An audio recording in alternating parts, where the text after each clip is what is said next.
"We've all agreed you're no longer part of the family," my son wrote. "Don't come to any gatherings." His wife even liked the message. I replied, "Thanks for confirming. I'll cancel all the auto payments." By midnight, the group chat flooded with panic. 100 missed calls. Where are you watching from today? Drop your location in the comments below and hit that like and subscribe button. Let me tell you how I got to this moment. Sitting in my quiet living room at 2 a.m., watching my phone buzz with the desperation of people who finally realized they'd bitten the hand that fed them. And trust me, I'd been feeding them very, very well. It started 3 weeks earlier at my grandson Tyler's graduation party. I'd spent $2,400 on catering because my son David insisted we needed something nice for his boy. Never mind that Tyler hadn't spoken to me in 6 months, or that his mother Jennifer had been giving me the cold shoulder since I'd refused to co-sign their vacation loan. I showed up anyway because that's what grandmothers do, right? Wrong. Apparently, that's what ATMs do. I arrived early to help set up, wearing the blue dress Jennifer had specifically requested I wear because it photographed better. The backyard looked beautiful, white lights strung between the trees, tables draped in navy and gold. David was grilling burgers while Jennifer directed traffic like a general commanding troops. "Mom, you're here?" David said, barely looking up from the grill. "Can you handle the drinks table? Jennifer has a whole system." Of course she did. Jennifer always had systems, especially when they involved me doing the work while she took the credit. I spent 20 minutes arranging beverages according to her color-coded chart, wondering when exactly I'd become the hired help at my own grandson's party. The guests started arriving around noon. Family friends, Tyler's classmates, neighbors. I watched from my assigned post by the drinks table as people complimented Jennifer on the beautiful party. She smiled and thanked them graciously, never once mentioning who'd actually paid for it all. That should have been my first clue. Tyler opened his gifts on the back patio, surrounded by friends and family.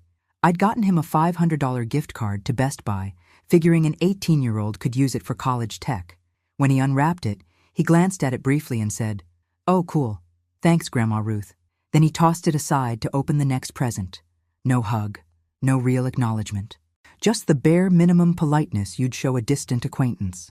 I watched from my spot by the drinks table, refilling ice and pretending it didn't sting. When had my grandson stopped caring about me?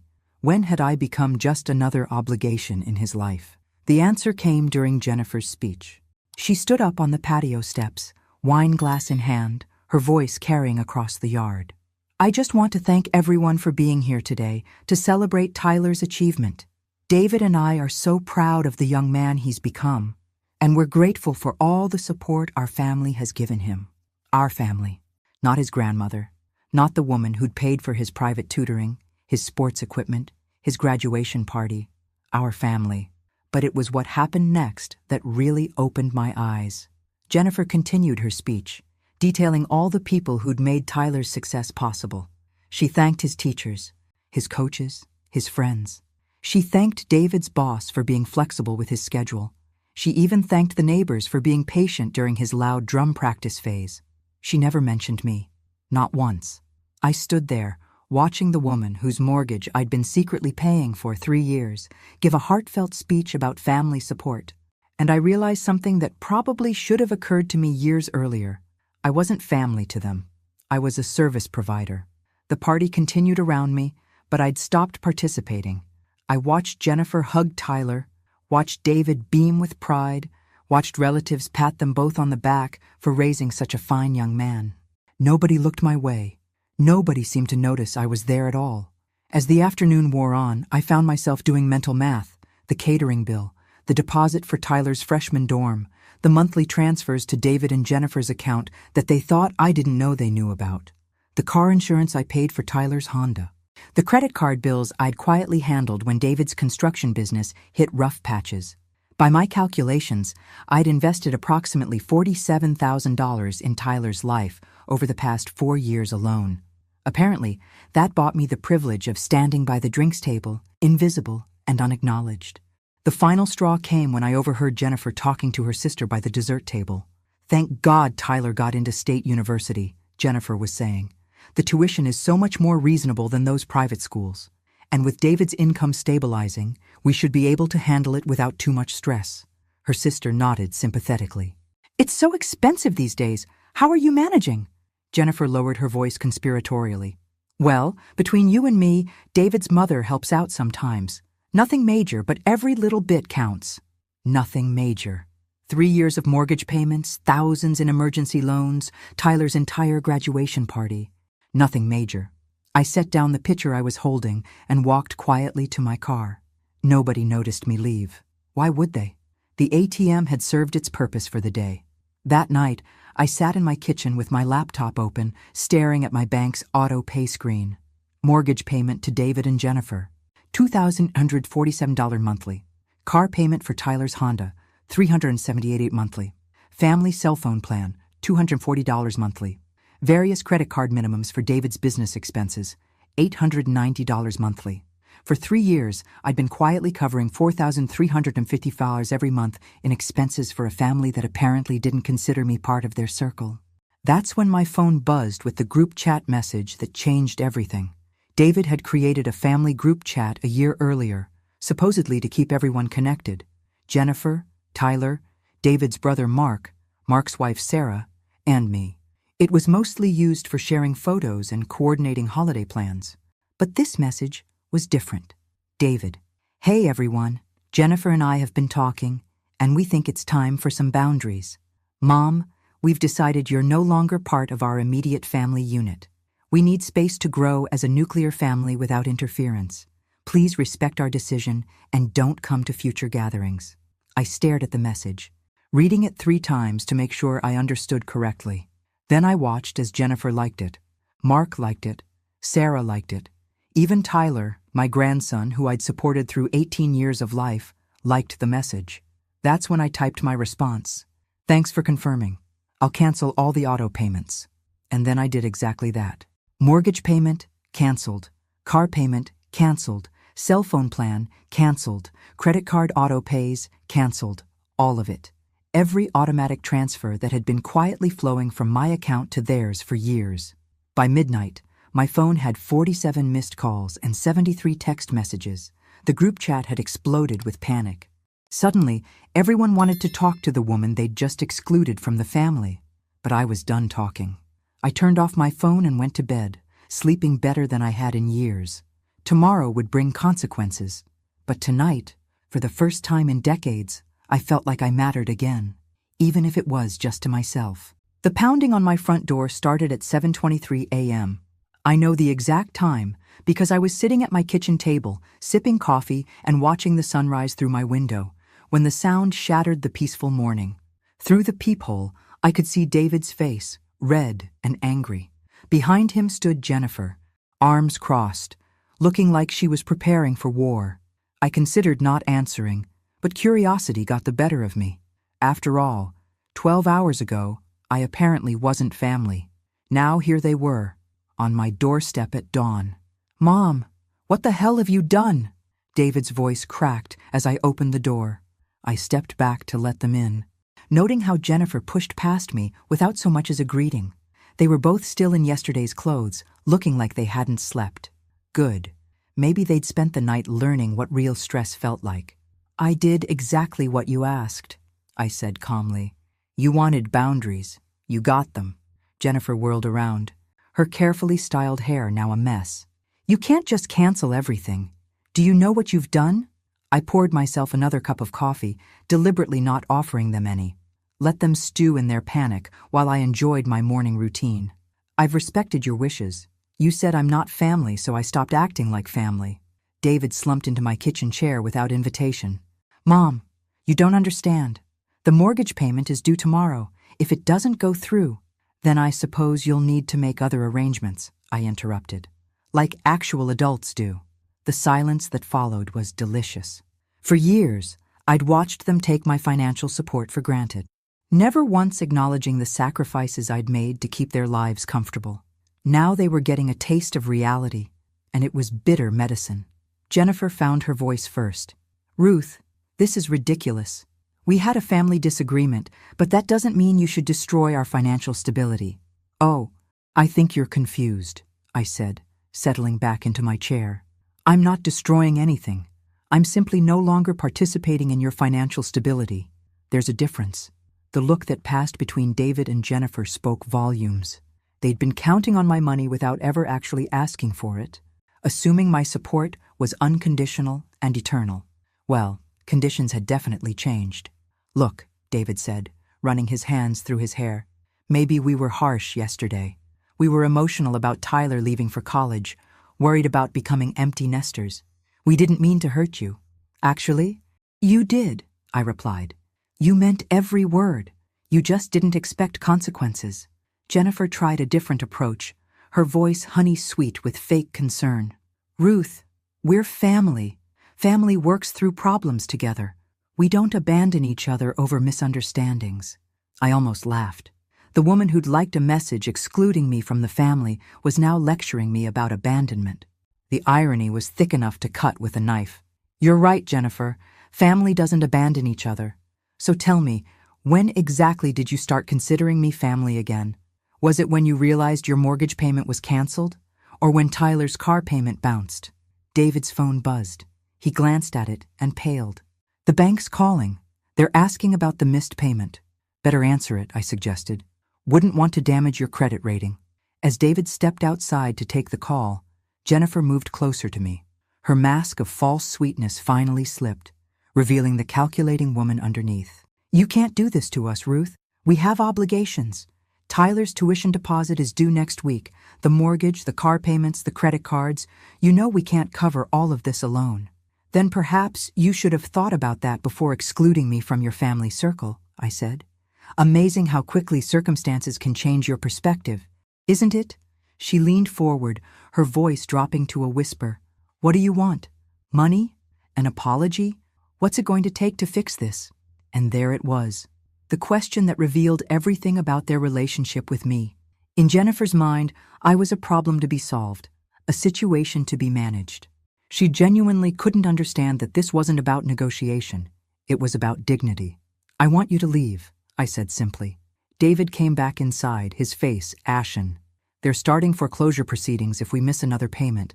Mom, please, we need your help. No, you need my money. There's a difference. I stood up and walked to my front door, opening it meaningfully. I think we're done here.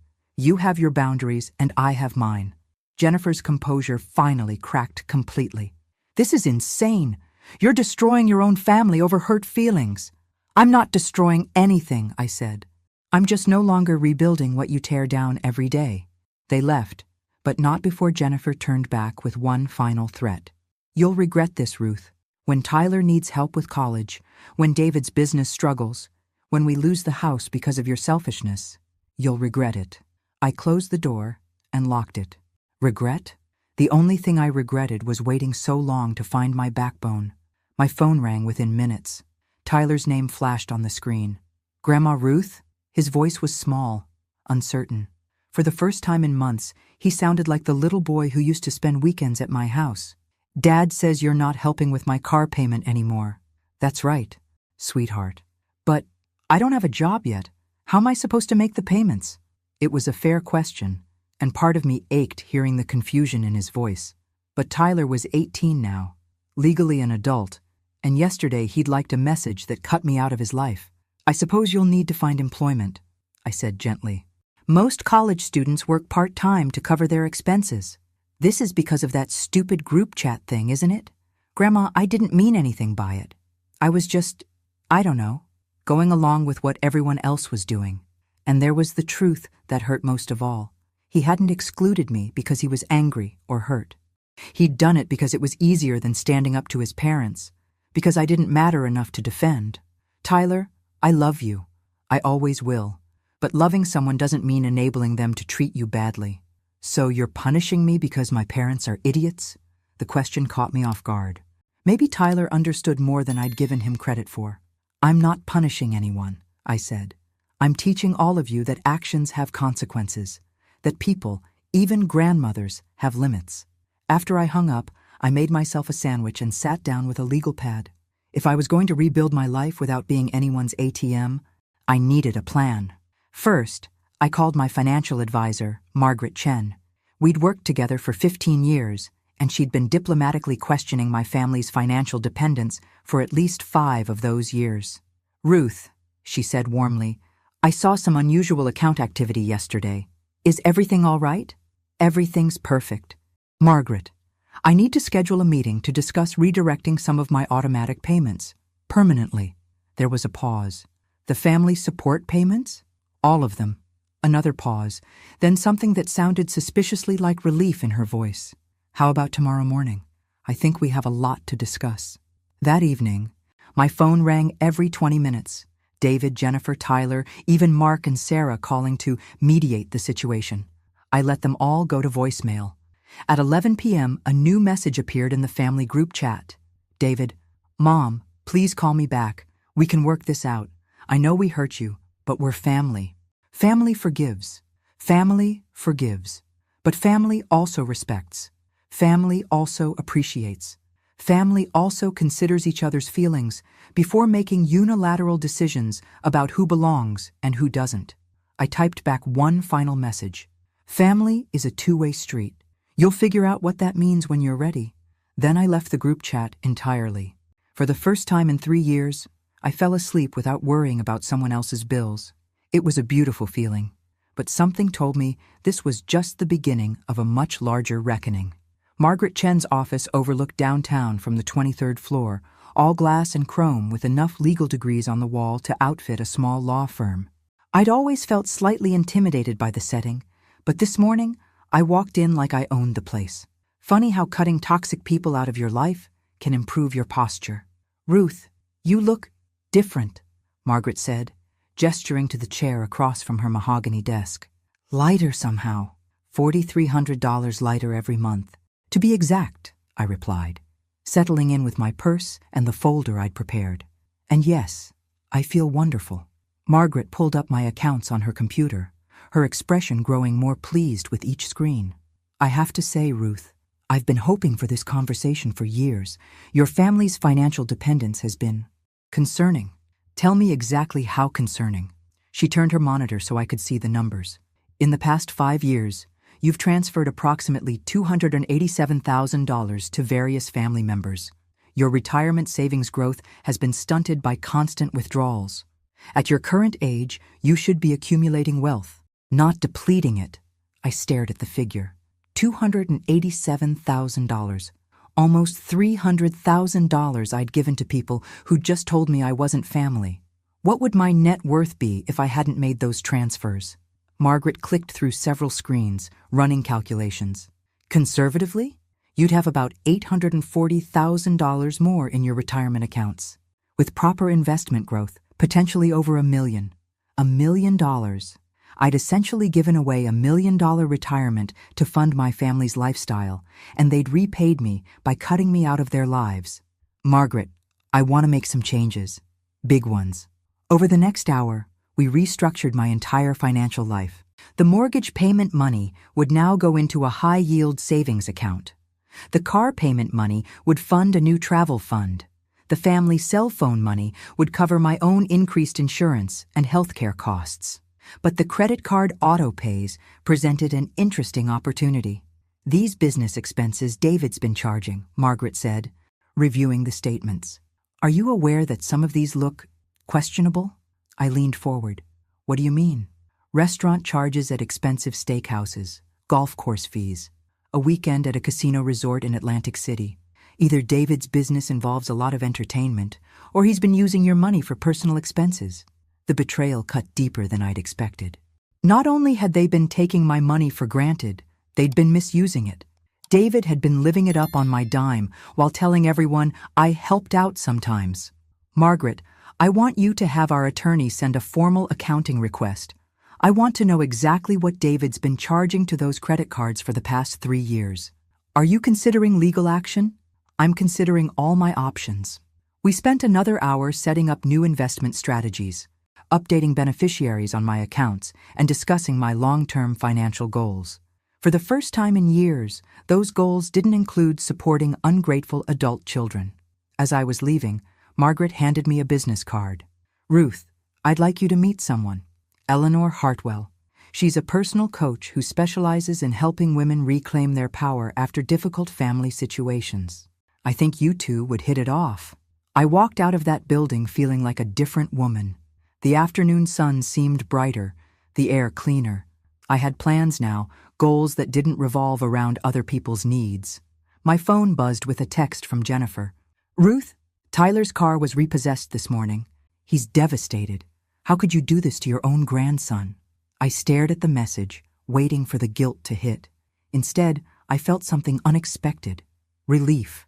Tyler's car being repossessed meant he'd face real consequences for his choices. Maybe it would teach him something his parents clearly hadn't. I texted back, "Actions have consequences. Tyler will learn to make better choices."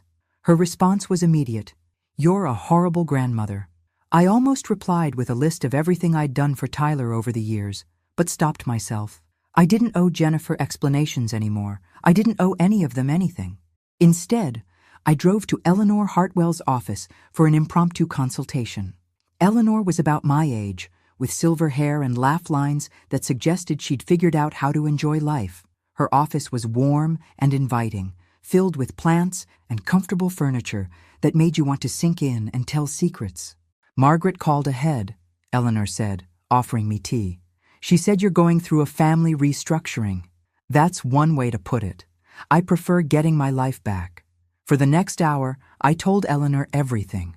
The years of silent support, the graduation party humiliation, the group chat exclusion, and my nuclear response. She listened without judgment, occasionally asking clarifying questions. "Ruth, let me ask you something," she said when I finished. "In all those years of supporting your family financially, did they ever express gratitude? Did they ever acknowledge what you were sacrificing for them?" I thought about it carefully. "No, never directly. It was always treated like it was just what I was supposed to do." "And when did you start believing that was your job?" The question hit me like a physical blow. When had I started believing that my value as a mother and grandmother was measured by my willingness to solve everyone's financial problems? "I think, after my husband died," I said slowly. "David was struggling with his new business. Jennifer was pregnant with Tyler. They needed help, and I had life insurance money. It felt good to be needed. Being needed and being used are two different things." We talked for another 30 minutes about boundaries, self-worth, and the difference between helping and enabling. Eleanor gave me homework. Write down every financial sacrifice I'd made for my family over the past 5 years, and beside each one, note whether anyone had thanked me. As I drove home, my phone rang constantly. David, Jennifer, Tyler, Mark, Sarah, even some cousins I hadn't heard from in months. Word was spreading through the family grapevine that the Bank of Ruth had closed. I let them all go to voicemail. That evening, I started my homework assignment. The list was longer than I'd expected, and the thank you column remained stubbornly empty. Page after page of financial support, and not a single expression of genuine gratitude. But the exercise revealed something else, a pattern of escalating demands. It had started with small emergency loans and evolved into automatic monthly payments. They'd been conditioning me, gradually increasing their dependence until I was essentially funding their entire lifestyle. And I'd let it happen because being needed felt better than being alone. At 9 p.m., David showed up at my door again. This time he was alone, and he looked terrible. Exhausted, stressed, maybe even a little humbled. "Mom, can we talk? Really talk?" I let him in, but I didn't offer coffee or try to make him comfortable. Those days were over. "David, before you say anything, I want you to know that I've had my attorney pull all the credit card statements. I know about the casino resort. I know about the golf club memberships. I know about the expensive dinners you've been charging to my account." His face went white. "Mom, I can explain." "No explanations necessary. I understand perfectly. You've been living a lifestyle you can't afford on my money, and you've been lying about it." He slumped into my sofa, looking like a man whose world was collapsing. "Good. Maybe it needed to collapse." "What do you want from me?" he asked quietly. "I want you to grow up. I want you to take responsibility for your choices, and I want you to stop treating me like an ATM with gray hair. And if I do that, if I change, if I make things right, will you help us again?" I looked at my son. this middle-aged man who still wanted Mommy to solve his problems, and I felt a strange mixture of love and disappointment. David, that's exactly the wrong question. You're still thinking about what you can get from me instead of what you can give back to this relationship. He sat there for a long moment, processing. Then, surprisingly, his shoulders began to shake. My successful grown son started crying right there on my couch. I don't know how to fix this, Mom. I don't know how to pay the mortgage or keep Tyler in school or save my marriage. I've been depending on your money for so long, I forgot how to handle things myself. It was the first honest thing he'd said to me in years. But honesty, I was learning, doesn't automatically earn forgiveness. It just makes the conversation more productive. Then you'd better start remembering, I said gently, because I'm done being your safety net. After he left, I sat in my quiet house and realized something important. I wasn't angry anymore. I was disappointed and I was determined, but I wasn't angry. I was just done being taken for granted. The funeral home smelled like lilies and regret. I sat in the back row of folding chairs, watching my sister Linda's family grieve without really seeing me. Funny how invisible you become when people don't need your checkbook. Linda had passed suddenly from a heart attack at 68, 2 weeks after my family fallout. Her memorial service was packed with friends, neighbors, and relatives I hadn't seen in years. David and Jennifer sat in the front row with Tyler, playing the part of bereaved nephew and family. They'd nodded politely when they saw me, but kept their distance. Perfect. I wasn't in the mood for their drama anyway. Ruth? Ruth Henderson? A woman about my age approached my chair, her face familiar but aged. It's me, Susan Williams. We went to high school together. It took me a moment to place her, then the memories flooded back. Susan Peterson, cheerleader, prom queen, the girl who'd married her high school sweetheart and moved to California before graduation. Susan, my goodness, it's been 40 years? 42, she laughed, settling into the empty chair beside me. I moved back east last year after my husband passed. I'm living in Millbrook now, about an hour from here. We caught up quietly during the service. Susan had raised 3 children in California, worked as a nurse for 30 years, and recently become a widow. Her kids were scattered across the country, busy with their own lives. They're good kids, she said, but they treat me like I'm fragile now, like I might break if they don't manage every detail of my life. I understood that feeling completely.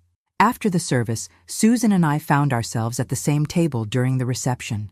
David made a brief appearance to pay his respects, but he was clearly uncomfortable with my presence. Good. Let him squirm.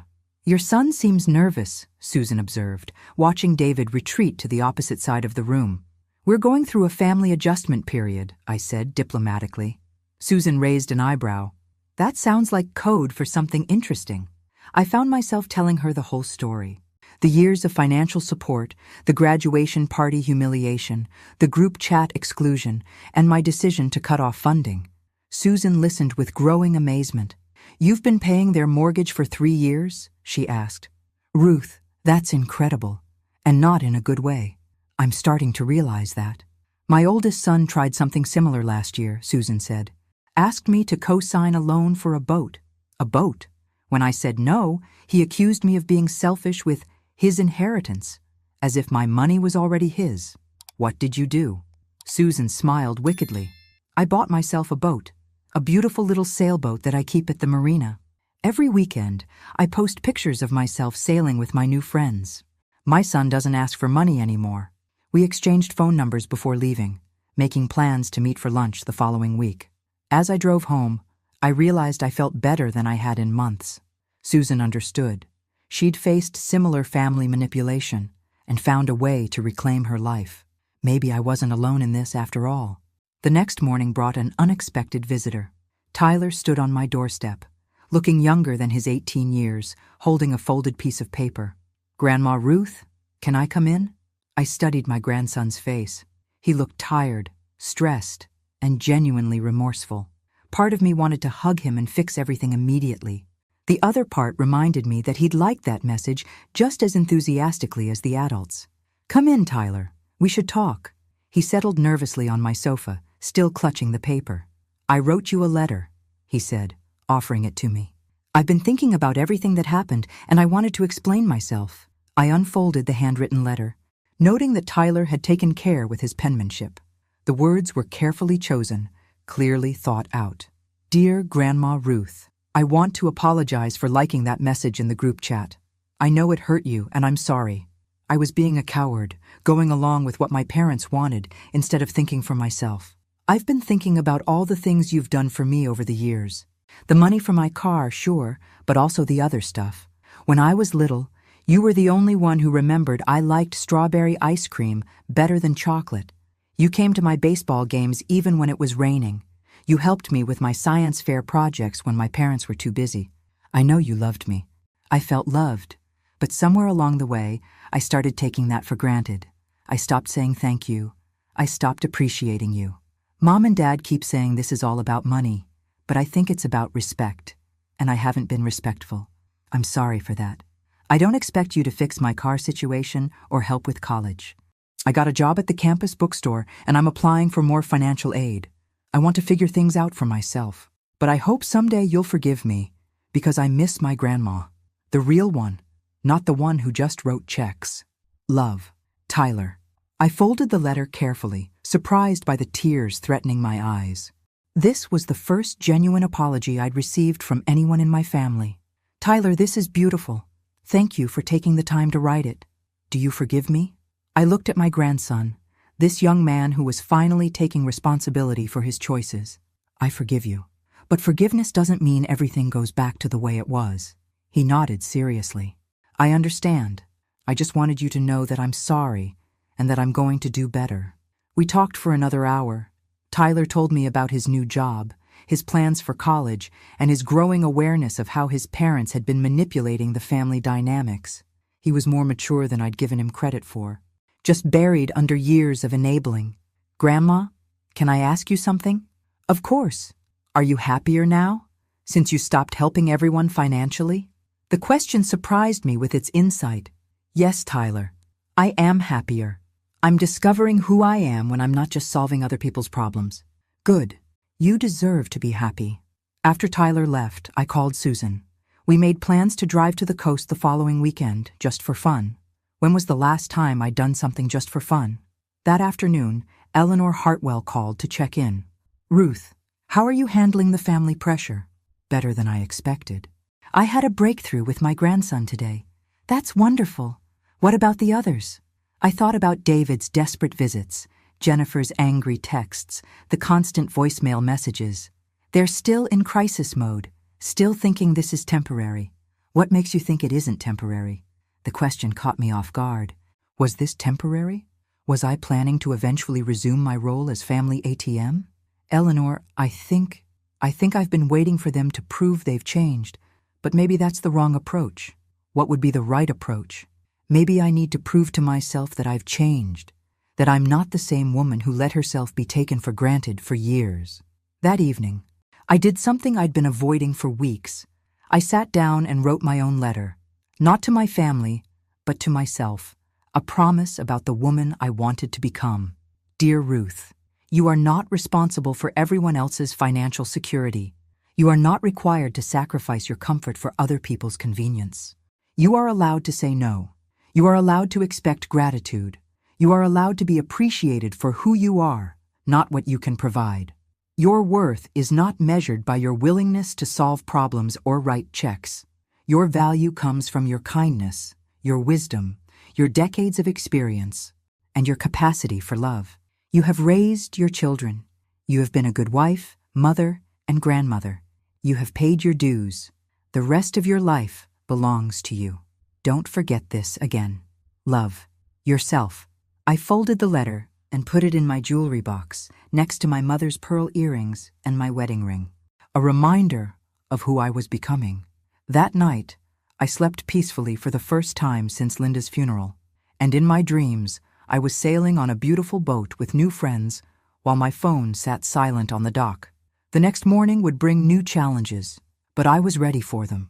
I was finally ready to live my own life. The letter arrived on a Tuesday morning, mixed in with my usual bills and grocery store circulars. The return address made my stomach clench. Hartwell, Morrison and Associates, attorneys at law. My first thought was that David had hired a lawyer to somehow force me to resume the family payments. But as I opened the envelope with trembling fingers, I realized the truth was much worse.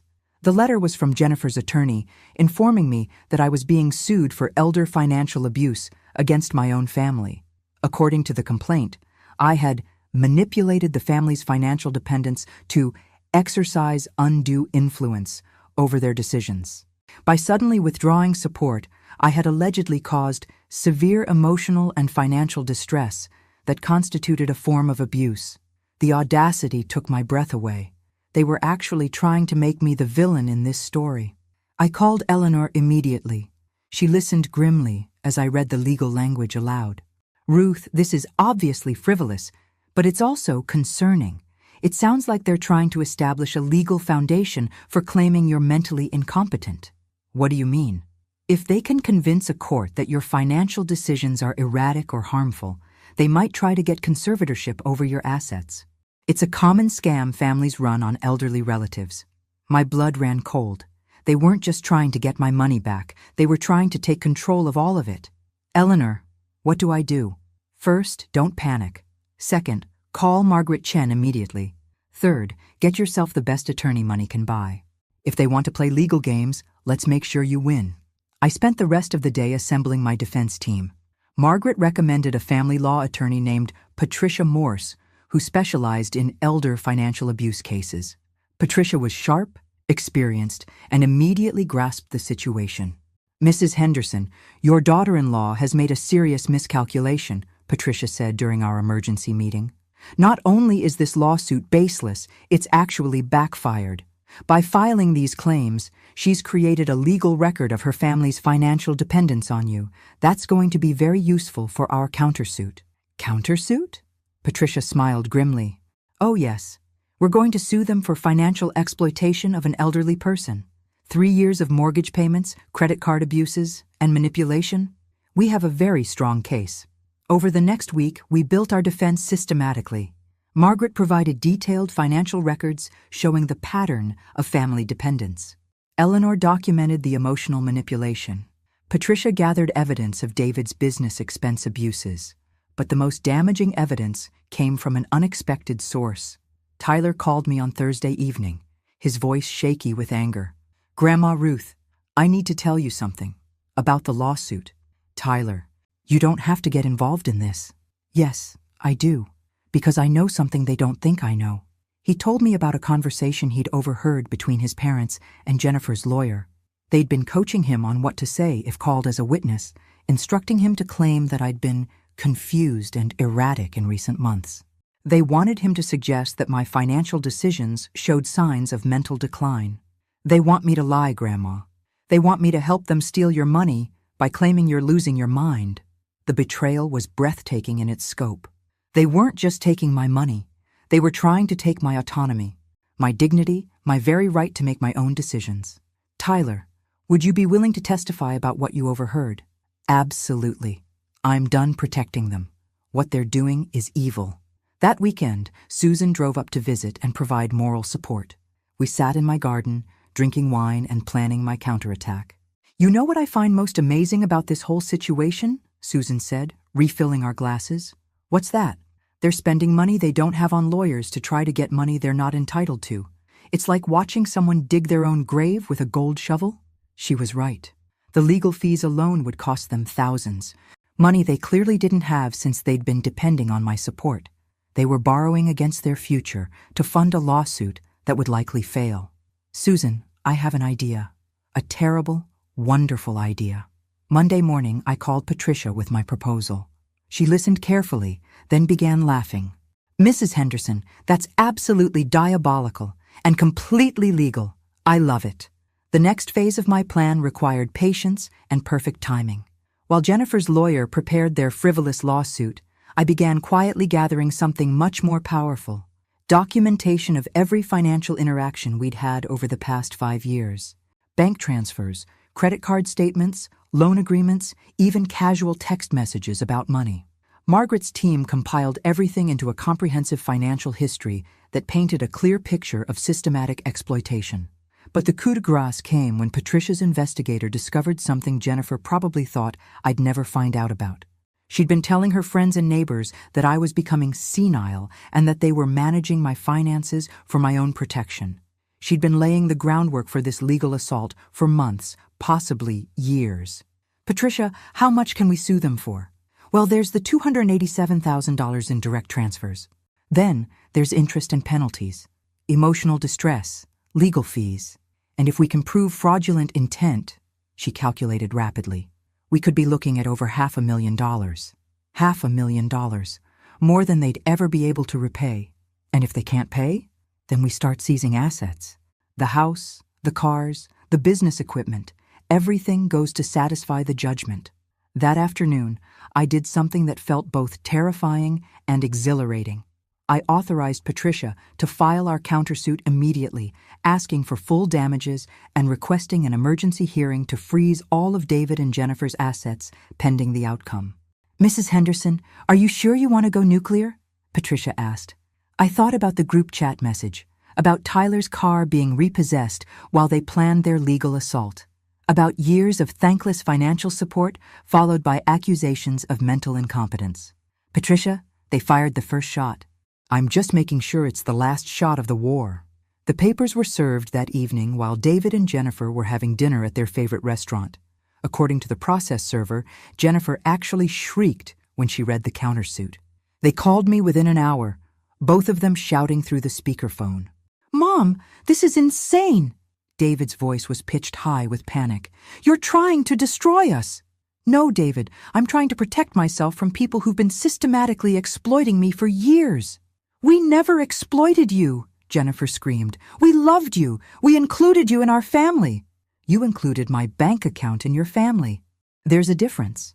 The conversation devolved into threats and accusations, but I hung up feeling oddly calm. For the first time in this entire mess, I was playing offense instead of defense. That night, Eleanor called to check on me. Ruth, how are you feeling about escalating things legally?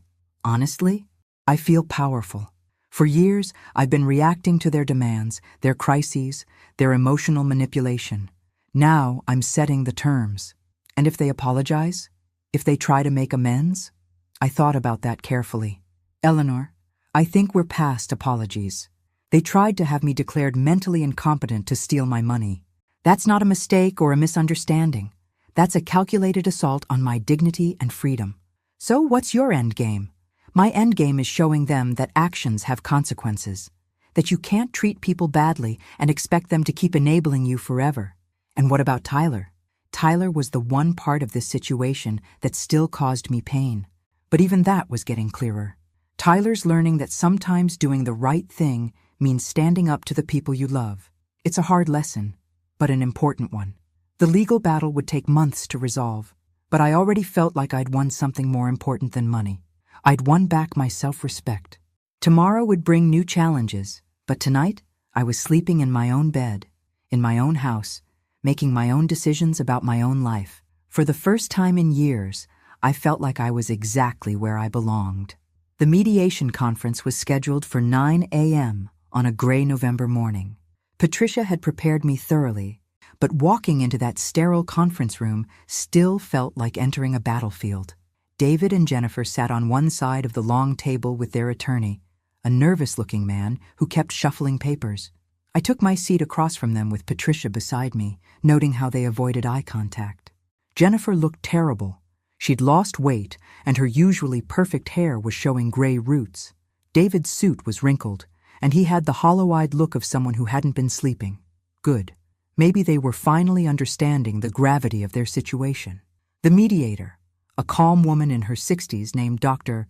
Sarah Blackwood, opened the session with the standard speech about confidentiality and good faith negotiations. We're here because both parties have filed serious claims against each other, she began. Mrs. Henderson, you're claiming financial exploitation. Mr. and Mrs. Davis, you're claiming elder financial abuse. These are serious allegations that could result in significant financial and legal consequences for everyone involved. Jennifer's attorney cleared his throat. Dr. Blackwood, my clients are here today hoping to resolve this matter amicably. They love Mrs. Henderson and want to rebuild their family relationship. Patricia leaned forward. Dr. Blackwood, My client has documentation showing that the Davis family has systematically exploited her financially for over 5 years, culminating in an attempt to have her declared mentally incompetent to maintain control of her assets. The mediator reviewed our financial records for several minutes, her expression growing increasingly grave. "Mrs. Davis," she said finally, "these documents show substantial financial transfers from Mrs. Henderson to your family. Can you explain the nature of these payments?" Jennifer's composure cracked immediately. "She's our family. She wanted to help us. We never forced her to give us anything." "But you did expect those payments to continue indefinitely," Patricia interjected, "even to the point of filing a lawsuit when they stopped." "We filed that lawsuit because her behavior became erratic," David burst out. "She cut off all contact with the family over a simple misunderstanding." Dr. Blackwood consulted her notes. "According to the documentation provided, Mrs. Henderson was excluded from family gatherings via group text message. Is that accurate?" The silence that followed was deafening. Their attorney whispered something urgent to Jennifer, who flushed red. "That was taken out of context," Jennifer said weakly. "The message read, and I quote," Patricia said, reading from her notes, "We've all agreed you're no longer part of the family. Don't come to any gatherings." How exactly is that taken out of context? Dr. Blackwood made several notes, then looked up with the expression of someone who'd seen enough family dysfunction to fill several psychology textbooks. "Let's take a break," she announced. "I'd like to speak with each party separately." During our private session, Dr. Blackwood was blunt. "Mrs. Henderson, based on the documentation you've provided, you have an extremely strong case for financial exploitation. The pattern of dependency, the manipulation, the attempt to claim mental incompetence. It's textbook elder abuse. What about their claim that I was being abusive by withdrawing support?" She actually laughed. "Mrs. Henderson, you are under no legal obligation to financially support adult children or their families. Withdrawing voluntary assistance is not abuse, it's boundary setting." When the session resumed, David and Jennifer looked even more shaken. Their attorney had clearly explained their legal position, which was somewhere between weak and non-existent. "Mrs. Henderson," their attorney began carefully, "my clients would like to apologize for any misunderstandings and propose a settlement." "I'm listening," I said coolly. Jennifer leaned forward, tears starting to flow. "Ruth, I'm sorry. We're sorry. We took you for granted, and we handled the whole situation badly. We want to make things right. What did you have in mind?" David pulled out a handwritten document. "We've prepared a formal apology acknowledging our mistakes. We'll drop our lawsuit immediately, and we'll agree to a structured repayment plan for the money you've given us over the years." Patricia examined the document, her eyebrows rising. "Mrs. Henderson, they're proposing to repay $50,000 over 10 years. That's less than 20% of what you've actually provided, and it doesn't include interest or legal fees." I stared at my son, this man who'd once been a little boy who brought me dandelions and told me he loved me every night at bedtime. "David, do you have any idea how much money I've given your family over the past 5 years?" He shifted uncomfortably. "I know it's been substantial. $287,000. Plus interest, that's over $320,000 in today's dollars." The number hit the room like a bomb. Jennifer actually gasped. Their attorney looked like he wanted to disappear. "You're offering to repay $50,000 of the $320,000 you've taken from me, and you think that's fair?" "Mom, we don't have that kind of money," David said desperately. "We've been living paycheck to paycheck." "Living paycheck to paycheck on my paycheck," I corrected. "David, you've been charging casino trips and golf memberships to my credit cards while telling people I help out sometimes. That's not paycheck to paycheck living. That's fraud." Jennifer tried a different approach. "Ruth, what about Tyler? He's your grandson. Do you really want to destroy his family over money?" The manipulation was so blatant, it was almost impressive. Appeal to my love for Tyler to guilt me into accepting their inadequate offer. "Jennifer, let me be very clear about something. Tyler will always be welcome in my life, regardless of what happens between us. But he's also learning an important lesson about consequences and integrity, something you apparently never taught him." Dr. Blackwood intervened. "Let's focus on realistic solutions. Mrs. Henderson, what would you need to see to consider settling this matter?" I looked across the table at David and Jennifer. These people who'd been so casual about taking my money and so vicious about attacking my competence when I stopped providing it. Full repayment of all documented transfers, plus legal fees and interest, a formal admission of financial exploitation, and a binding agreement that they will never again contact me asking for financial assistance. Their attorney went pale. Mrs. Henderson, that's over $500,000. My clients don't have those resources. Then perhaps they should have thought about that before filing a frivolous lawsuit claiming I'm mentally incompetent. Jennifer dissolved into tears. Ruth, you're asking us to lose everything, our house, our cars, David's business. You risked everything when you decided to bite the hand that fed you, I replied calmly. I'm simply allowing you to face the natural consequences of your choices. The mediation continued for another 2 hours, but the positions were clear. They wanted me to accept pennies on the dollar and pretend the whole thing had been a misunderstanding. I wanted full accountability and actual consequences. As we were packing up to leave, David made one last desperate plea. Mom, please, I know we screwed up, but we're still family. Don't destroy us over this. I looked at my son, really looked at him, and felt a strange mixture of love and disappointment. David, you destroyed this relationship when you decided I wasn't family, unless I was paying your bills. I'm just declining to keep funding my own mistreatment. Walking out of that conference room, I felt something I hadn't experienced in years. Complete control over my own life. No more guilt, no more manipulation, no more trying to buy love from people who saw me as an ATM. Patricia was practically glowing. Mrs. Henderson, that was magnificent. They have no legal ground to stand on, and they know it. What happens next? They have 30 days to respond to our settlement demand. If they refuse, we go to trial and likely get everything we asked for plus punitive damages. That evening, Tyler called. Grandma, I heard about the mediation. Are you okay? I'm better than okay, sweetheart. I'm finally free. What does that mean? It means I'm done letting other people define my worth based on what I can do for them. It means I'm going to spend the rest of my life being appreciated for who I am, not what I can provide. And us? Our relationship? Tyler, you and I are fine. You apologize sincerely. You're taking responsibility for your choices, and you're building your own life. That's all I ever wanted from any of you. After we hung up, I poured myself a glass of wine and sat in my garden, watching the sunset paint the sky in brilliant oranges and purples. Tomorrow might bring more legal challenges, more family drama, more attempts at manipulation. But tonight, I was exactly where I wanted to be, free, independent, and finally in control of my own story. The envelope was hand-delivered on a Thursday afternoon, dropped off by a nervous-looking teenager who disappeared before I could tip him. Inside was a single sheet of expensive stationery bearing the letterhead of Davis Construction, LLC, David's business. The letter was typed, formal, and devastating.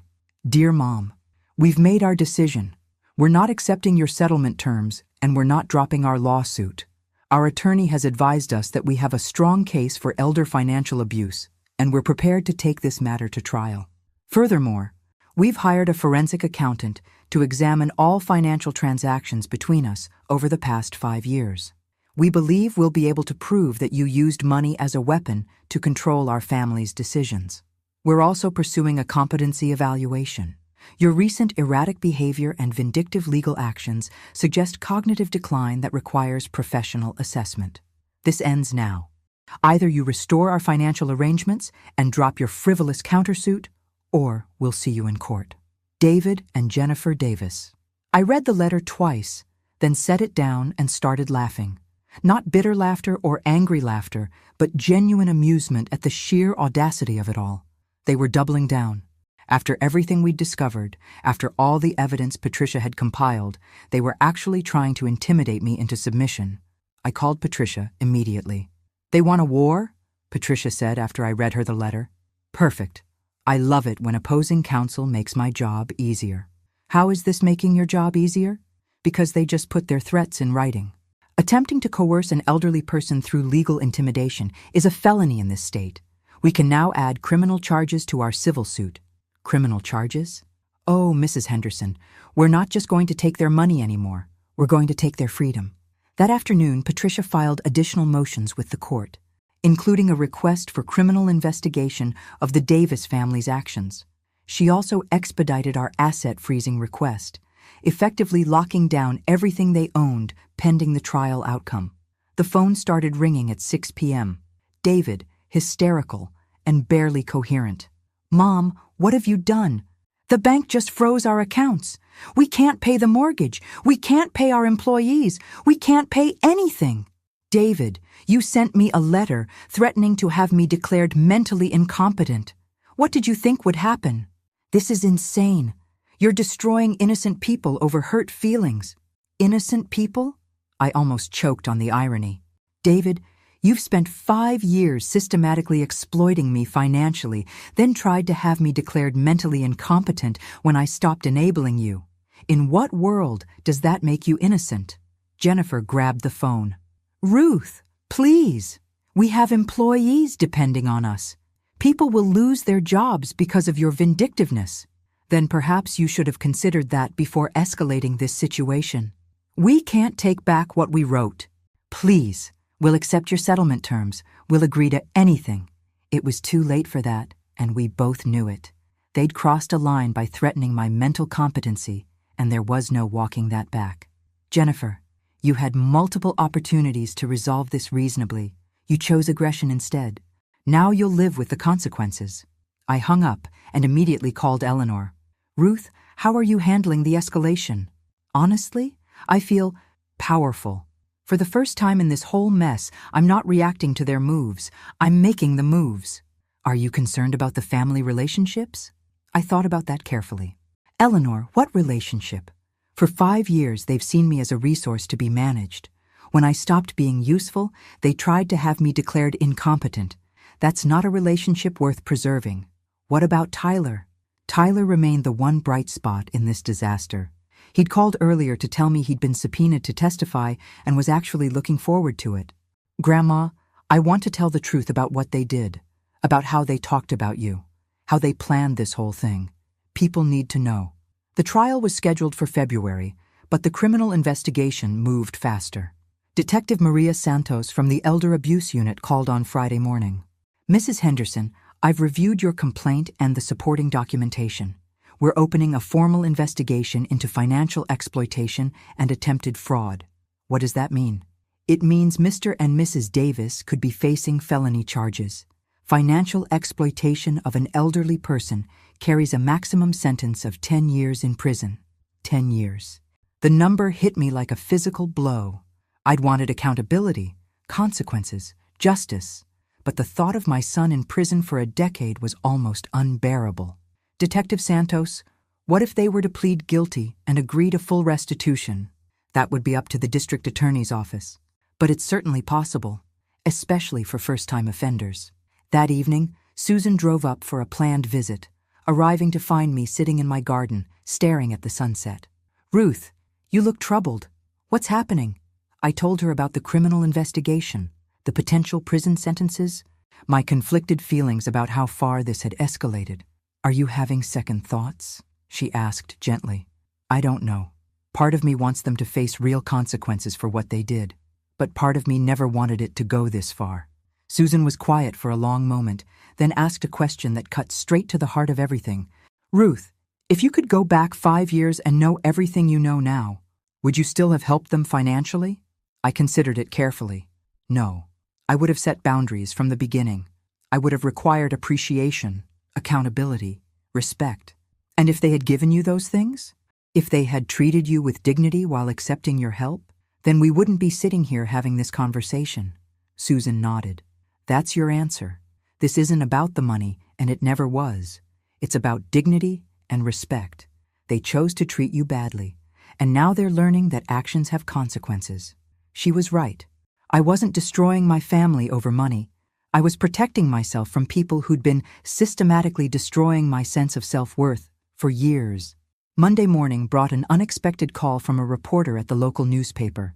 "Mrs. Henderson, I'm working on a story about elder financial abuse in our community. Would you be willing to share your experience?" The idea terrified and thrilled me simultaneously. Going public would mean exposing my family's behavior to the entire community, but it would also mean helping other elderly people recognize and resist similar exploitation. Can I think about it? Of course. The story would be published with or without your participation, but your perspective would be valuable. After she hung up, I called Patricia. Should I talk to the reporter? Mrs. Henderson, that's entirely your decision. But I will say this. Publicity often encourages other victims to come forward. You might not be the only elderly person they've taken advantage of.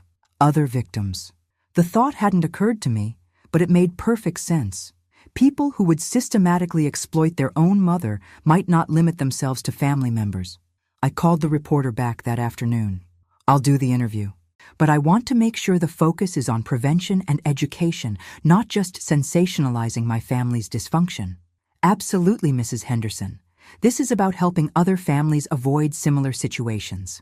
As I prepared for the interview, I realized something important. I wasn't ashamed anymore. For months, I'd felt embarrassed about being taken advantage of, guilty about cutting off support, conflicted about the legal consequences. But now I felt something else entirely. Proud. Proud of finally standing up for myself. Proud of refusing to be anyone's ATM. Proud of showing other elderly people that they didn't have to tolerate financial abuse from their families. Tomorrow would bring the interview, and next week would bring more legal developments. But tonight, I was sleeping peacefully, knowing I'd chosen dignity over dysfunction. And for the first time in years, that felt like enough. The newspaper article hit the stands on a Tuesday morning, and by noon, my phone was ringing nonstop. The reporter had done an excellent job, focusing on the warning signs of elder financial abuse while protecting my family's privacy. But the local community was small enough that most people figured out who was involved. The response was overwhelming and unexpected. Mrs. Henderson, said the first caller, an elderly woman named Grace Patterson. I read your story in the paper, and I wanted to thank you. My daughter has been pressuring me to co-sign loans for years, and reading about your experience gave me the courage to say no. The second call came from a man whose son had been gradually taking control of his finances for his own protection. The third was from a woman whose family was pressuring her to sell her house and move in with them. By the end of the week, I'd received over 40 calls from elderly people dealing with financial manipulation from their families. The article had touched a nerve in the community. Eleanor suggested I consider starting a support group. Ruth, you've obviously struck a chord. These people need guidance, and you have experience they can learn from. I don't know anything about running support groups. You know about setting boundaries, recognizing manipulation, and standing up for yourself. That's exactly what they need to hear. The idea grew on me over the weekend. Susan encouraged it enthusiastically. You could call it something like Seniors Supporting Seniors or The Dignity Project, she suggested. Meet weekly, share experiences, give each other courage. Would you help me run it? Are you kidding? I've been dealing with my own family manipulation for years. This sounds perfect. We scheduled the first meeting for the following Thursday evening at the community center. I expected maybe a dozen people. 27 showed up. The stories they shared were heartbreaking and familiar. Adult children who'd gradually taken control of bank accounts. Grandchildren who only called when they needed money. Families who'd isolated elderly relatives from friends and outside support. But the most powerful moment came when a frail woman in her 80s stood up to speak. My name is Dorothy, and 6 months ago, my son convinced me to sign over power of attorney because I was getting confused. Last week, I discovered he'd sold my house and moved me into assisted living without my consent. I don't know what to do. The room went silent. Dorothy's situation was exactly what David and Jennifer had been trying to create for me. Dorothy, I said gently, have you spoken to an attorney? I can't afford one, and my son says no one will believe me because I'm old and forgetful. Patricia had been attending the meeting as my guest. She stepped forward. Dorothy, I'm a family law attorney, and what you're describing is criminal fraud. I'd be happy to represent you pro bono. By the end of the evening, Patricia had taken on 3 more cases, and we'd formed a network of support that felt revolutionary. These weren't just support group members. They were warriors reclaiming their dignity. Meanwhile, my own legal case was approaching its climax. David and Jennifer's attorney had requested another mediation session, claiming his clients were now willing to accept full accountability. "Mrs. Henderson," he said during our phone call, "my clients realize they made serious errors in judgment. They're prepared to accept your original settlement terms and provide a public apology. What about the criminal investigation? They're hoping that full restitution might convince the district attorney to consider reduced charges." I discussed it with Patricia, who was skeptical. "They're desperate. Mrs. Henderson, the criminal investigation has uncovered some additional financial irregularities. Apparently, they've been running similar schemes on other elderly family members." "Other family members?" "Jennifer's grandmother on her father's side. David's great-aunt. They've been systematically exploiting elderly relatives for years." "You were just the biggest score." The revelation was sickening. This wasn't a family disagreement that got out of hand. It was a pattern of predatory behavior targeting vulnerable elderly people. "Patricia, what kind of additional charges are we looking at?" "Multiple counts of elder financial abuse, elder, fraud, conspiracy. If convicted on all counts, they could be facing 20 to 30 years combined." 20 to 30 years. The numbers felt surreal. My son and daughter-in-law could spend decades in prison for what started as unpaid mortgage assistance. But the more I learned about their other victims, the less sympathy I felt. Jennifer's grandmother had lost her life savings. David's great-aunt had been forced to sell her home. They'd been running a family financial abuse operation for at least 6 years. The second mediation session was scheduled for the following week. This time, David and Jennifer arrived looking defeated, accompanied by a different attorney and a financial advisor. "Mrs. Henderson," their new attorney began, "my clients want to make a full confession and complete restitution to all victims." They'd prepared a comprehensive settlement package, full repayment of all money taken from me, $327,000 with interest. Similar restitution to the other elderly relatives, public apologies, acknowledging their financial abuse, and agreements to seek counseling for financial manipulation behaviors. "What about the criminal charges?" Patricia asked. "The district attorney has agreed to consider plea bargains if full restitution is made to all victims and my clients cooperate with the investigation." I looked across the table at David and Jennifer. Jennifer was crying silently, her makeup streaked down her cheeks. David looked like a man who'd aged 10 years in 6 months. "David," I said quietly, "do you understand what you did? Not just to me, but to all of us?" He nodded, unable to speak. "Say it. I need to hear you say it." His voice was barely a whisper. "We exploited you. We took advantage of your generosity and your love for family. We manipulated you financially and emotionally. And when you tried to protect yourself, we attacked your mental competency to try to regain control. And we did the same thing to other family members. We targeted elderly relatives because we thought they were vulnerable and couldn't fight back." Jennifer looked up, mascara streaking her face. "Ruth, I'm sorry.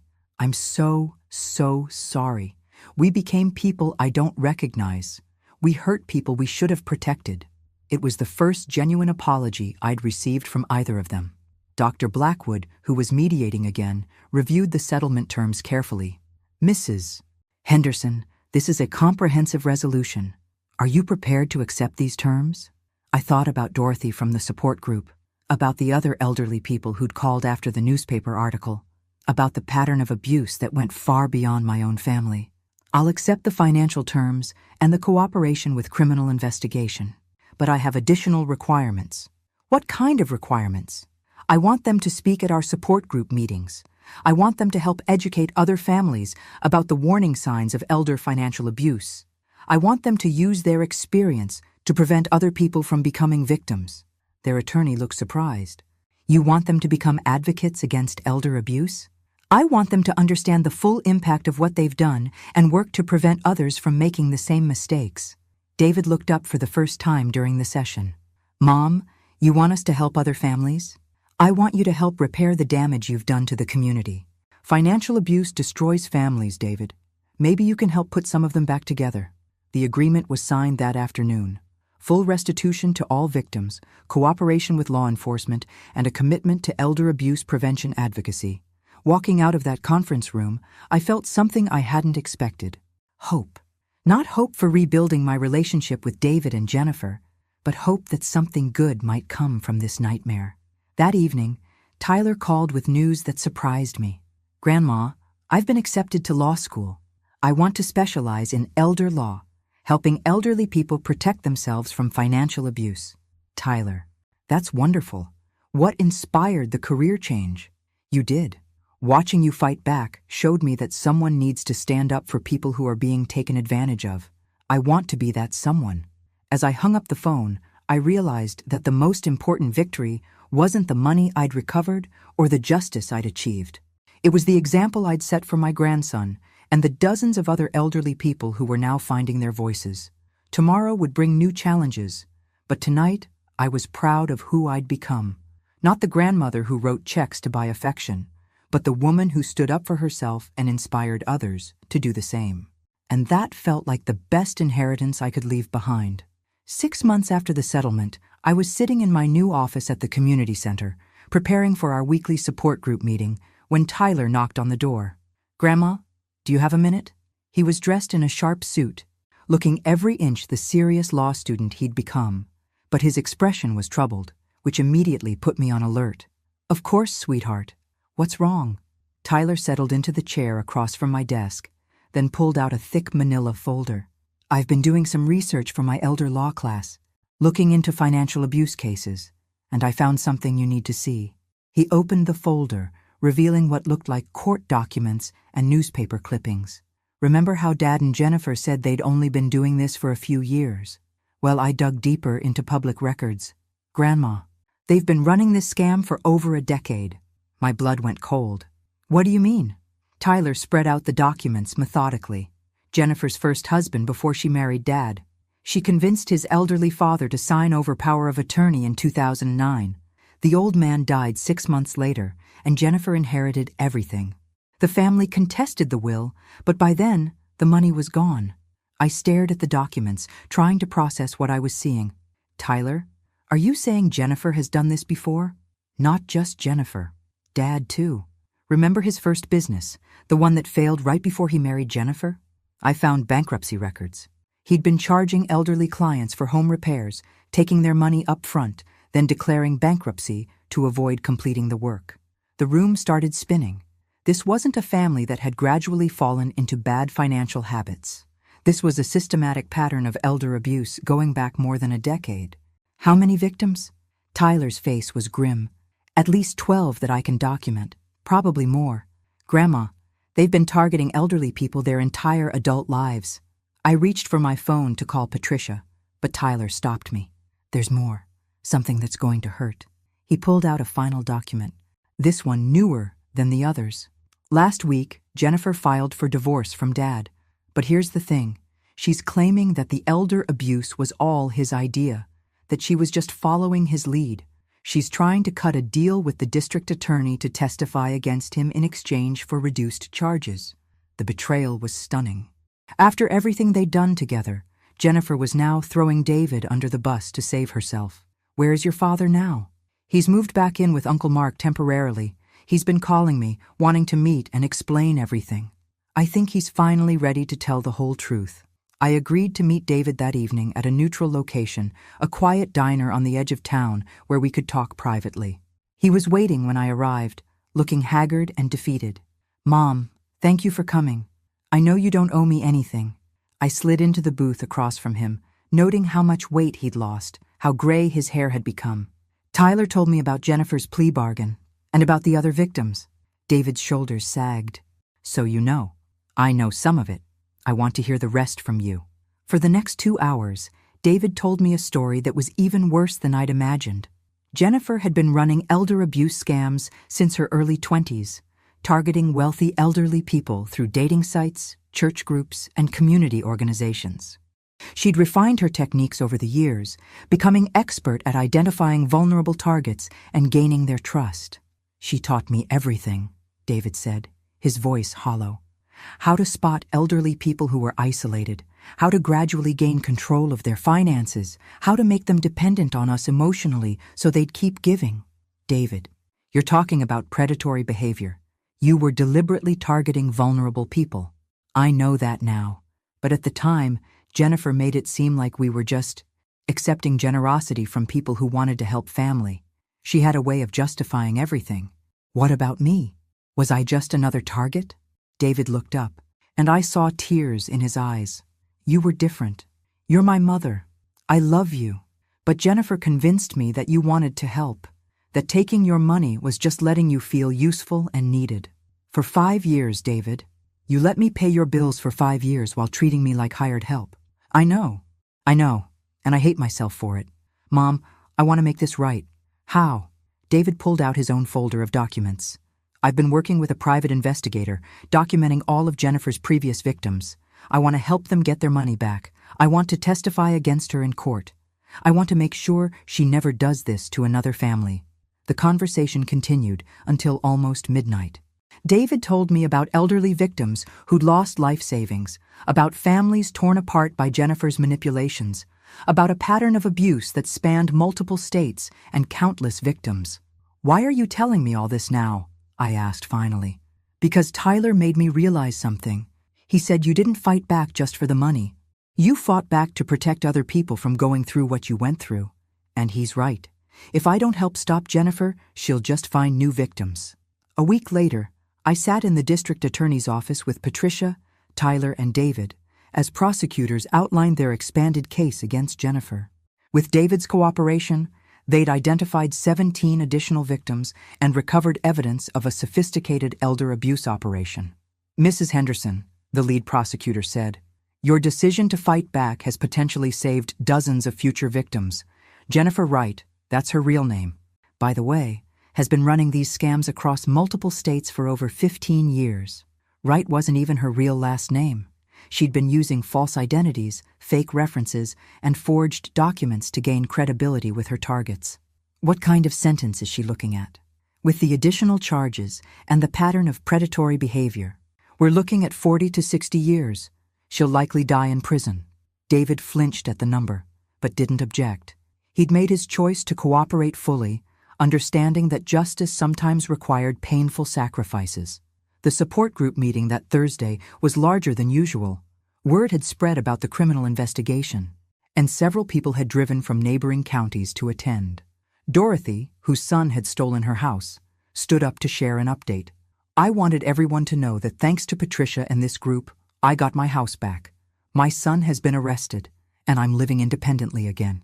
The applause was thunderous. Dorothy had become a symbol of what was possible when elderly people refused to be victims. But more importantly, she continued, I've learned that age doesn't make us powerless. It makes us experienced. And experience is the best weapon we have against people who try to take advantage of us. After the meeting, Tyler pulled me aside. Grandma, I've been thinking about something. This support group, the legal work you're doing, the advocacy, it's become bigger than just our family situation. What do you mean? I mean you've started a movement. People are calling you the Dignity Grandmother online. There are support groups starting in other cities, modeling themselves after ours. You've become a symbol. A symbol. The idea was both flattering and terrifying. Tyler, I just wanted people to stop taking advantage of me. And in the process, you've shown thousands of other elderly people that they don't have to tolerate abuse either. That's bigger than just our family, Grandma. That's changing the world. As I drove home that night, I thought about the strange turns my life had taken. A year ago, I'd been a lonely widow writing checks to buy family affection. Now I was leading a movement, helping elderly people across the country find their voices and reclaim their dignity. The road ahead still held challenges. Jennifer's trial was scheduled for next month, and there would likely be more victims coming forward. David was facing his own legal consequences, though his cooperation had earned him a more favorable plea agreement. But for the first time in years, I felt like I was exactly where I was supposed to be. Not as someone's ATM or enabler, but as an advocate for people who'd been forgotten and dismissed. And tomorrow, I'd wake up ready to fight for them again. The courtroom was packed on the morning of Jennifer's sentencing. I sat in the front row with Tyler, Patricia, and 6 other elderly victims who'd traveled from across the state to see justice served. After 18 months of legal proceedings, this was finally the end.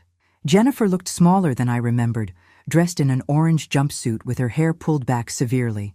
The woman who'd once commanded my kitchen and controlled my family's finances now sat shackled at the defendant's table, awaiting her fate. Judge Margaret Steinberg was known for her tough stance on elder abuse cases. She'd reviewed all the evidence, heard from 17 victims, and listened to David's testimony about the scope of Jennifer's operations. "Ms. Wright," the judge began, using Jennifer's real name, "you have been convicted of multiple counts of elder financial abuse, fraud, identity theft, and conspiracy. The evidence shows a pattern of predatory behavior spanning over 15 years and affecting dozens of elderly victims across multiple states." I watched Jennifer's face remain expressionless as the judge continued. "The court has received victim impact statements from 23 elderly people whose lives you've destroyed. You've stolen life savings, destroyed family relationships, and left vulnerable people homeless and destitute." The judge paused, consulting her notes. "However, the court has also received several letters on your behalf, including one from Mrs. Ruth Henderson, whose family you targeted most recently." I'd agonized over that letter for weeks. Patricia had advised against it. Tyler had questioned my motives, but Eleanor had helped me understand why I needed to write it. "Your Honor," I'd written, "I do not ask for leniency for Jennifer Wright. She is a predator who targeted vulnerable elderly people with calculated cruelty.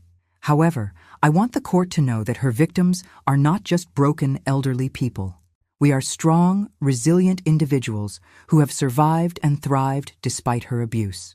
We have found our voices, reclaimed our dignity, and built a community of support that will outlast any prison sentence you impose. Jennifer Wright stole our money, but she could not steal our spirit." Judge Steinberg continued reading from my letter. "Mrs. Henderson writes that while she supports the maximum sentence, she wants the court to understand that the victims in this case have become advocates and leaders, helping other elderly people recognize and resist financial abuse." The judge set down the letter and looked directly at Jennifer. "Ms. Wright, based on the severity of your crimes, the pattern of predatory behavior, and the extensive harm you've caused to vulnerable victims, this court sentences you to 55 years in federal prison without the possibility of parole." 55 years. Jennifer would die in prison. There was no visible reaction from Jennifer, but I felt something I hadn't expected. Not satisfaction, but resolution. The woman who'd tried to steal my dignity and destroy my family's future would never hurt another elderly person. After the hearing, the victims gathered outside the courthouse for what had become an impromptu support meeting. Dorothy was there, along with Grace Patterson and several others from our Thursday group. "What happens now?" asked Eleanor Murphy, a woman whose daughter-in-law had stolen her jewelry collection. "Now we keep fighting," I said. "This was never just about Jennifer or my family. This was about showing elderly people everywhere that they don't have to tolerate abuse." Tyler approached with a newspaper reporter who'd been covering the case. "Mrs. Henderson, how do you feel about the sentence?" "I feel like justice has been served. But more importantly, I feel proud of what all the victims accomplished by speaking up. We showed that elderly people are not helpless targets. We're experienced, intelligent individuals who refuse to be silenced." That afternoon, I received a call that surprised me. David was being released from county jail after serving 8 months and completing his community service requirements. His cooperation had earned him a suspended sentence and 5 years of probation. "Mom," he said when I answered the phone, "I know I don't have the right to ask, but would you consider meeting with me? I want to apologize properly, and I have something to propose." We met at the same diner where he'd confessed Jennifer's full history of abuse. He looked better than he had in months, healthier, more focused, less defeated. "Mom, I know I can never fully make up for what I did to you and the others, but I want to try." "What did you have in mind?" David pulled out a business plan, professionally prepared and detailed. "I want to start a nonprofit organization focused on elder abuse prevention. I want to use my experience as Jennifer's partner to help law enforcement identify and prosecute financial predators." I reviewed the documents carefully. The plan was comprehensive, well-researched, and potentially very effective. "David, this is impressive work, but why should I trust you?" "Because I understand these schemes from the inside. I know how predators think, how they choose targets, how they gain trust. I can teach elderly people to recognize the warning signs before they become victims." "And you'd work with our support group?" "If you'll have me." "Mom, I know I'll never be your son the way I was before all this happened, but maybe I can be something better. Maybe I can be part of the solution instead of part of the problem. It took me several weeks to decide. I consulted with Tyler, with Eleanor, with Patricia, and with the other support group members. The consensus was cautious, but supportive. If he's serious about prevention work, Dorothy said, then his insider knowledge could help a lot of people. 6 months later, David's nonprofit, the Dignity Defense Foundation, had helped identify 3 new elder abuse operations and assisted law enforcement in recovering over $400,000 for elderly victims.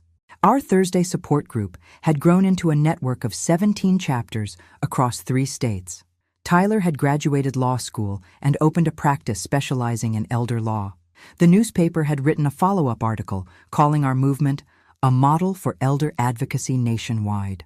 But the moment that meant the most to me came on a quiet Tuesday evening. Tyler called with news that his law firm had just taken on a major case, a class action lawsuit against a scam operation targeting elderly people through fake charity calls.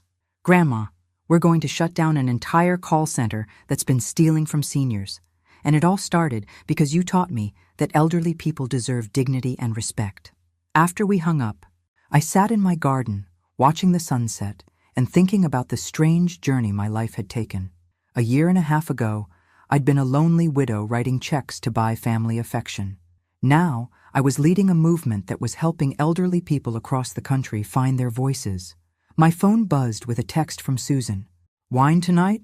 I have news about my sailboat adventure." I smiled and texted back, "Absolutely. I have news too." As I got ready for our evening together, I caught sight of myself in the mirror.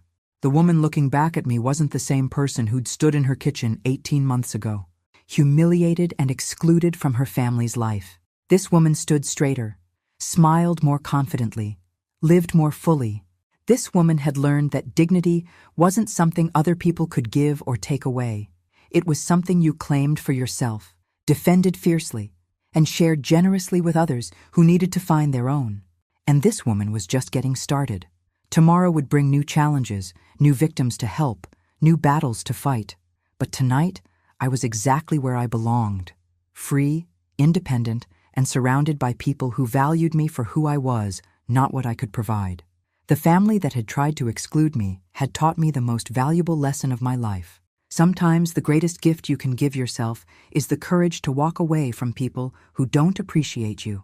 And sometimes that courage changes not just your life, but the lives of everyone around you.